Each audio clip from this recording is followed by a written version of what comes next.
So I'd like to respond with a poem.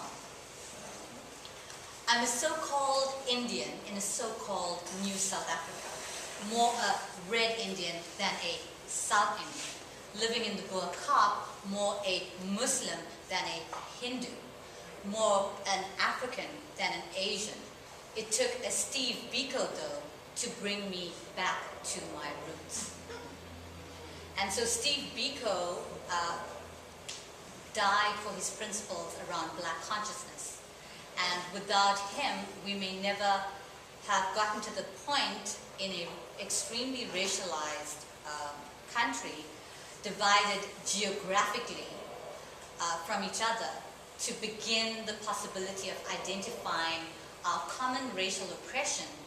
And so that process of saying, hold on, all the signs say non-white,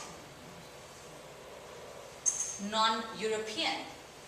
So that means you're either white or you're black. And that common identity actually helped to create a solidarity that we were able to use as opposed to looking at each other, which, you know, is a strategy of white supremacy to make different groups and tribes and nations be looking at each other, fighting each other, while, you know, the loot is carried away. And so that process helped us to redefine who we were, and also what we wanted. And when every part of your life is determined by whether you're Indian or colored or African or black, many people sitting here would be defined as colored. And it was just insane, the idea that there's all this division when actually we have so much in common, and we can't even begin to look at it. So, and interestingly enough, my own political awareness as a person who has been oppressed came through African American literature. So Alice Walker, Toni Morrison, those are the people that I could look to begin to articulate what I was going through. So, yeah, the long and short of it. Thank you. I'd like to say, you know, one of the things I heard Henry Louis Gates speaking on NPR the other day. Yes. Yeah. Did you hear that? There was a very good interview, and he was talking about his book that he's written, Blacks in Latin America. And he talked about how, you know, when people talk about slavery and slavery in the United States, we have to realize that in the 15, 16, 1700s, there were 25 million slaves that were taken forced out of Africa, but only about 400 to 500,000 came to the United States. Those other slaves went to South America, to other parts of Latin America. They went all over the world, but there were only a small portion that came to the United States. And so, you know, now what made slavery bad in the United States is that in other countries, there was usually a limit to the time that that person was indentured. Here, it was for 99 years. So that was for your entire life. And so when we talk about, you know, slavery, we have to remember that it didn't just happen in the United States, but it was different in the United States because of what happened in the system of the antebellum South. So in looking at that, we have to remember that he was talking on his program about, there was a young man that he talked to, I believe from South America, from Brazil. And he said, you know, when did you start realizing, you know, that you were black? And he said, it was when I went to live in New York. That's what made me think about that story. Because he had to go to New York to realize, you know, I'm considered black. You know, he was no longer South American or Brazilian or anything. He was was considered black. And, you know, what we have to realize is that when we look at the, you know, content of all of this, that it's not just an issue for the United States. You know, that we're looking, when we look at South America now, they say in Brazil that there are 134 classes of blackness. And even in all of that, the darkest skin with the kinkiest hair will not call themselves Negro. They will say Indio. And so Henry Louis Gates asked, well, why do you not say Negro? Well, because Negro, there are no Negroes here. The Negroes are in Haiti. You know, they don't consider. It was a very like a curt. They're in Haiti. There are no Negroes. Right, there are no Negroes here. And I thought that was very interesting. But anyway, the other thing I wanted to mention also was when, William, you talked about the trauma. I think one of the reasons that we haven't gotten to that redemptive stage, and it will be a long time before we get to that, is that when, first of all, slavery didn't end in 1863. And it didn't end in 1865, on June 19, 1865, when Texans learned that the Emancipation Proclamation was signed. Because in the South, slavery continued. And there's a book that Douglas Blackman wrote, Slavery by Another Name. And he talks about how blacks that had just recently come out of slavery could not even find work because of the laws and systems that were set up in the South.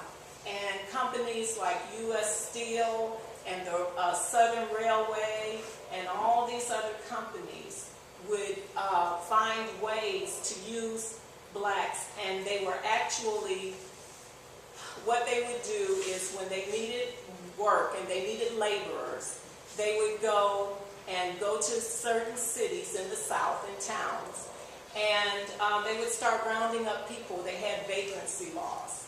And so if you could not prove that you were employed, you would be sent to the jail, and you might have a $20 fine to pay. If you didn't have that $20, there were fees that were added onto it that would amount to, back then, $100, which was like thousands of dollars back then. They couldn't pay it, and so they were sold to U.S. Steel, Southern Railway, Tennessee Railway. They were sold to coal mines. They were sold to these companies. And the companies would work them to death. So the problem with the dealing with the trauma is that the trauma didn't end when so-called slavery ended.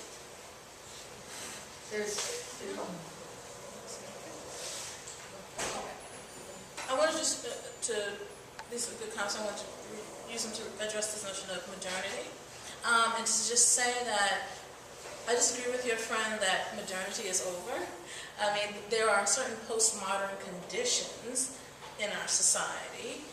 People talk about certain ways in which media proliferate, and certain ways in which people live virtual lives. So there are postmodern conditions, but I think the world in which most people live is still incredibly, very much within modernity. And also that modernity itself had aspects of the pre-modern in it too. So we've never had this clear cut, and people use the transatlantic slave trade as an example of that, right? That is, how can you have this sort of barbarous thing within a world that's supposed to be about rationality and democracy and all of this? Well, absolutely part of that. And so we still, we still have science, right? We still have medicine. We still have the criminal justice system. We still have government. All of those things are modern.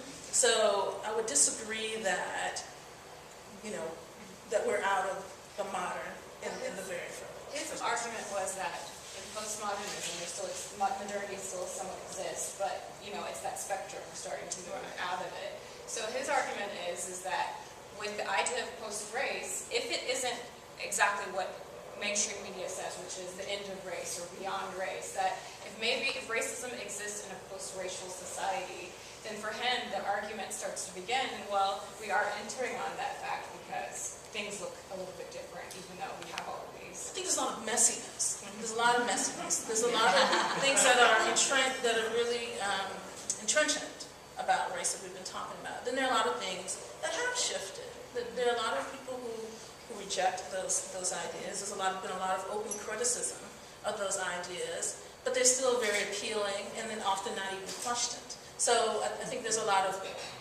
things going on at the same time, and I think that's a way to deal with that question instead of just kind of, why are you holding on to that raggedy old modern idea, right? You're holding on to a lot of raggedy old modern history, right? So I drove in a car. That's modern. That's modern.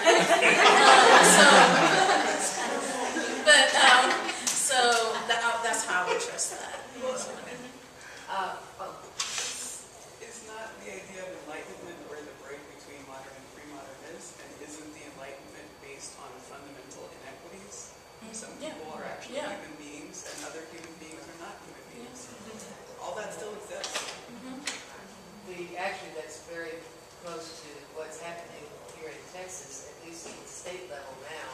They have, by decree of the legislature, several legislatures back, all state employees at the Department of Family and Protective Services, which is Child Protective Services, Adult Protective Services, are required to take a course, which is a very powerful course, and I'm very thankful that I got a chance to take it, called Undoing Racism. I don't know if anybody's ever heard of this course.